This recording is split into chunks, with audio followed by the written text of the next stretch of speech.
Hello, we have with us Dr. Musharraf Hussain, Chief Executive of the Academia Institute here in Nottingham, to talk to us about the last day. This is the first of two videos on the last day. And in this first video, Musharraf, I'd like you to tell us about the sequence of events from, let's say, the death of the human being until the final reward and punishment. Okay. Well, in Islamic eschatology and the idea of life hereafter, the most crucial part is really Judgment Day. Yawmiddin, the day of judgment, when God will reckon, take account, and make the judgment about us based on our deeds, what we have done in this world. And the idea is, after the world has been completely annihilated, then the angel Israfil will blow the second trumpet, and this will give life to humanity. And all humanity, we believe, will be gathered into one large plain in a large assembly before God.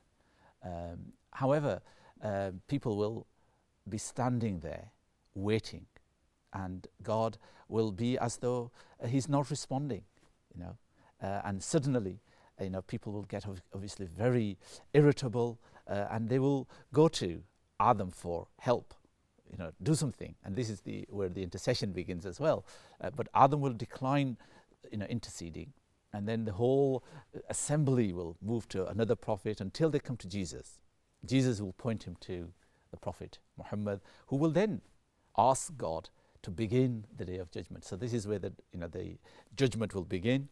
So people will now have to, will be judged, just like in a court. There will be a judgment. And this will be a judgment where, in fact, the whole life film of the individual will be shown to him. And his body will be witness to everything that they see. And in other words, the people will be able to see their own sins, their own mistakes, and will be very clear about what God decides, because it's based on reality. And then once they are then separated into the people of the right hand and the people of the left hand. The right hand meaning the people who will be destined for heaven, and the left hand people who will be entering hell. So there comes the idea of the scales. People's deeds will be actually measured, but what kind of scale is it? An electronic scale of what kind? Only God knows how God will measure people's goodness and evil. That is something that He will do, and is very well capable of doing it. And then, people, before they can even enter paradise, they will have to cross the bridge, and this bridge is over the hell. So people who are capable of crossing it, meaning people who are good, will have that energy, will have that strength, and will have those means of actually crossing the bridge into paradise, like at the speed of lightning. Others will move slower, and so on. But others will fall into hell, and those will be the ones who are destined for hell.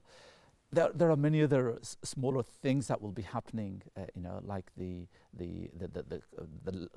lake of Kawthar, where people will be given to drink, so that they soothe their thirst in that very hot environment, and many other smaller things will happen. Yes. So this lake is named Kawthar. Kawthar. Yes.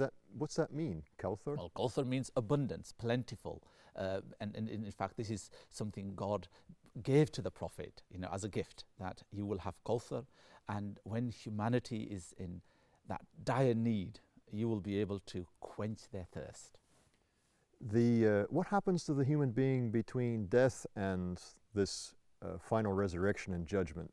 Well, we believe that the grave is the realm of barzakh, the buffer state, in which you're in between, in many ways, the bodily, earthly, and the heavenly, the spiritual realm.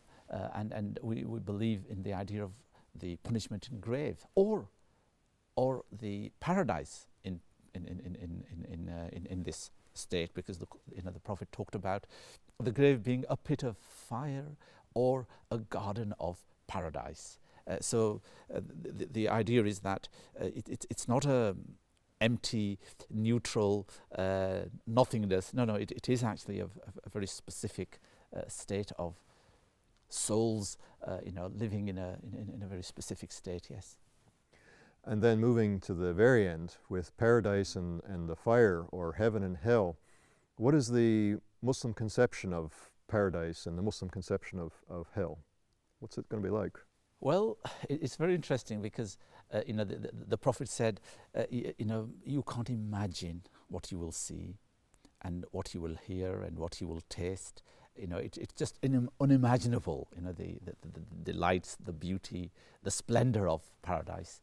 However, the greatest thing would really be the seeing of God, the divine vision, or the beatific vision, which is really will be the climax of being in paradise. When God actually gives the salam, the peace to humanity. That will be something that people will be, in a way, intoxicated forever and ever. And that would be the greatest thing, the actual divine presence, feeling it, not only feeling it, but actually seeing it with your own eyes. That would be the greatest. And perhaps that is what really paradise is all about. This closeness, nearness, and seeing this great God. And the hell, we didn't talk about. Hell, of course, is God's wrath, raw wrath, anger, and showing that displeasure of God, really.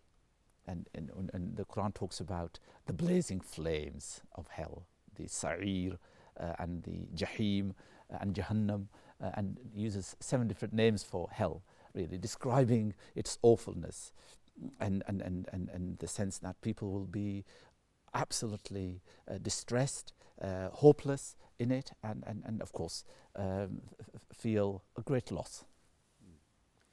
Thank you, Musharraf, for helping us understand the time, or the chronology, you might say, of the last day.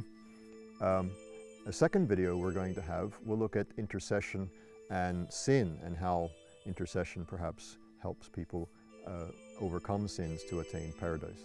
Thank you.